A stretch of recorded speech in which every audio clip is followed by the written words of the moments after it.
now the things which we have spoken, this is the sum. This is the bottom line. We have such an high priest who is set on the right hand of the throne of the majesty in the heavens, a minister of the sanctuary and of the true tabernacle, which the Lord pitched and not man. For every high priest is ordained to offer gifts and sacrifices, wherefore it is of necessity, that this man have somewhat also to offer. I want you to understand this morning that you're not just here by accident. You're just not here by chance, but the true minister of the sanctuary, the true minister of the tabernacle, his presence is in this place, and he has somewhat to offer you, not as man does, but he has something to offer you, and by faith you got to be willing to receive what he has. He has gifts and sacrifices that he wants to offer you to receive, that you might have hope right where you are to make it to the next moment, to make it to the next day. That's why we could put our hands together and say we have a high priest, not made with hands, but we have a high priest of God that's sitting at the right hand of the throne of God, and he gives us access to his throne. He gives us access to his power. That's why we keep coming back.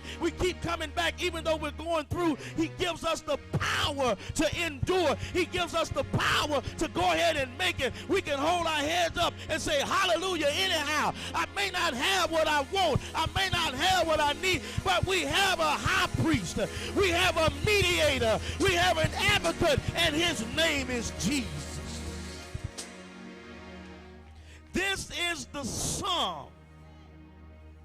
We have such a high priest,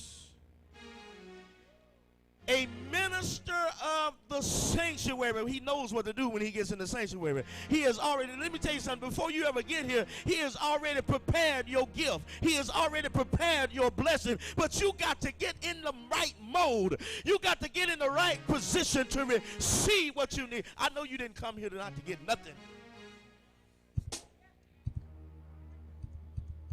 My job, listen,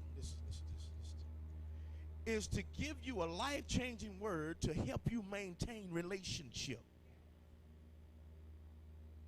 That's it. That's it. And when you know what relationship, see, let me tell you why this man was giving his testimony and tears was in his eyes. It's because he realized at that moment that God has saved him from a life of sin, a life of shame. God has delivered him.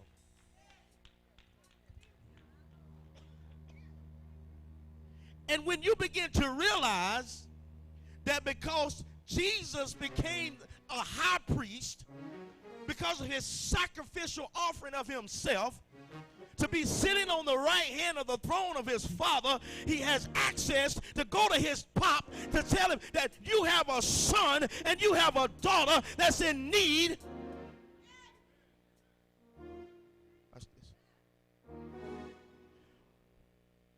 Ephesians chapter 2 says, and you had he quickened who were dead in trespasses. Look, even when you don't even realize where you are, he has already quickened you to get up from where you are. Why? Because we have a high priest that has all the power to meet you right where you are. And what he has to offer you is worth more than what's keeping you depressed. What he has to give you this morning is worth more than what's keeping you discouraged, that's got your mind on everything but giving God praise. Because he said when you enter into his gates with thanksgiving and into his courts with praise. Because this is what you got to understand, that when praises go up, the blessings come down. God said that I will open up the windows of heaven and pour you out a blessing that you won't have room enough